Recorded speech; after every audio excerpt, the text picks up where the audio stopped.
What's up, Moxie? Happy Friday, guys. We made it through just about a whole nother week of this quarantine, finishing out now, or at least getting to the end of week number 7 of these HomeWODs, okay? And we have a doozy for you today, all right? The main workout of the day is called Sharpshooter, okay? Now, this workout, it looks a lot like an open workout, and I think it's gonna feel a lot like an open workout as well, okay? It's 4 time. One round is gonna kind of be a chipper style, 50 dumbbell snatches, 70 dumbbell overhead lunges. So we're gonna hold the dumbbell in one hand, right, just up overhead, knock those lunges out, into 50 more dumbbell snatches, finishing with 70 dumbbell goblet thrusters, okay? As I say, this workout's gonna be a doozy. We have a 20-minute time cap on this, all right? And it's gonna probably get pretty gross. Now, a couple of things really stand out to me looking at this workout. Number 1, the dumbbell snatches, okay? This movement, right, first and third place in this chipper, it's really gonna spike our heart rate a lot, right? It's a pretty explosive movement. We're moving that dumbbell through a large range of motion. So we need to approach this workout and this movement, intentionally, okay? I would recommend on that first set, break it up a lot more than you would normally think you need to, right? If you normally go for sets of 20, maybe we play with sets of 10, right? That doesn't mean that we're gonna rest for 20 and 30 or 30 seconds between sets of 10, but we just do a set of 10, take enough of a rest to try to bring that heart rate down a little bit, and then go into the next set. Find a comfortable set for you. I use 10 as an example, but whatever it is that you feel comfortable hitting time after time without spiking your heart rate too much is what we wanna use, right? We wanna do that on both sets. So try to have a strategy on set 1 that's also gonna work for set 2, right? And that's gonna kind of be our standard for that today. Now, the other movements, right? We have the overhead lunge and we have the goblet thruster.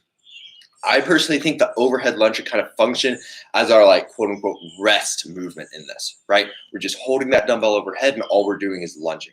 Yes, there's gonna be a pretty significant leg burn there, but hopefully we can do that movement at a pace that doesn't really spike our heart rate too much more than what it was already at from the dumbbell snatches, okay?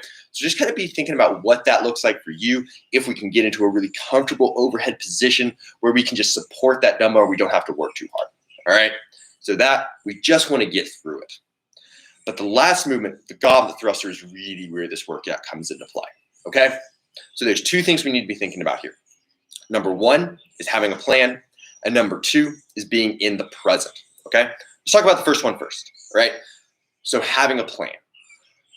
Just like we talked about with the dumbbell snatches, knowing how we're gonna break them up, we should probably have the same sort of idea going for the goblet lunge, and then also obviously the second set of dumbbell snatches. But for that, we're looking to be really conservative.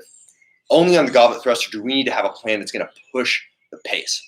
We need to plan on going really hard here, and we need to have a definition for what that looks like, right? Not just effort, but deciding I'm going to do sets of 10 or sets of 12 or sets of 15. Whatever that set number is for you, have a plan for what it is that you're gonna hit on the thruster, okay? But the other thing that's gonna be really important, especially as it relates to executing that plan, is being in the present, right? Whenever we have a big set of reps, and this is gonna go for the whole workout as well, it's easy to start thinking about what is this gonna feel like 30 reps down the road when I'm still doing the same movement, right? Or whenever we're earlier in the workout, we might be thinking about the dumbbell thrusters when we're on the first set of dumbbell snatches, right? That's not productive, okay? So if we want to really maximize our performance in this workout, and not only that, but just kind of improve our, I would argue, daily functioning in life, we need to focus on what we're doing right now. So on that first set of dumbbell snatches, don't be thinking about the thrusters, don't be thinking about the second set of dumbbell snatches, don't be thinking about anything that isn't that first set of dumbbell snatches. Think about what I need to do right now to set myself up for success. And if I keep doing that consistently, lo and behold, throughout this entire workout, I've done what I needed to do to set myself up for the best result possible. Okay, just be playing with that stuff, guys. See how it works out for you. Now, the other piece that we have going on today is our Olympic lifting technique, okay? This, we talked about it earlier. It's some snatch work. We have 1 snatch pull into a 3-position snatch, going from the hips just above the knees and then from the ground. We're gonna start at 50% of our 1 rep max and build up to maybe something close to 65%, but we're looking to stay really light today and just dial in our technique, okay? We talked about this as well in the Olympic weightlifting video. Today, we want to be focusing on footwork, all right? So if we think about this, right, whenever I pull for my snatches, I'm going to go at a slightly narrower stance, maybe about hip width apart. You might be a bit wider than that, but it's certainly not going to be much, right? We're going to squat in a wider stance, right? So what we want to be thinking about on these 3-position snatches is going from that pulling position each time out to our squatting position.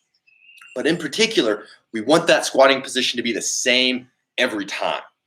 My squatting position shouldn't change if I go from the high hang or from the hang just above the knee, okay? So when we're warming up, let's hit maybe 3 sets of this complex with a PVC pipe, just trying to get comfortable with where our squat stance is and being able to dial that in and hit it every time. You might want to mark with some chalk, right, where your feet need to end up for that squat stance, and that might be helpful for you. But regardless, keep that footwork consistent today, all right? And I'm just going to emphasize this here. Even if, right, we don't have access to a barbell, hitting the stuff with a PVC pipe is going to make a huge difference to you when it comes to dialing in your technique, okay? And I'm just going to make a note here about the non-barbell version of our barbell technique today. We have some kneeling jumps, so we're going to work on some hip extension, but we're also going to have some overhead squat holds with a PVC, a broomstick, a dowel, whatever it is that you have available. And those are going to get really nasty really fast, okay? So just have a plan for getting after those. Really focus on shoulder position if you're doing those overhead squats, okay? Besides that, guys, get after it today. Log those results on HomeWOD, and have a great weekend.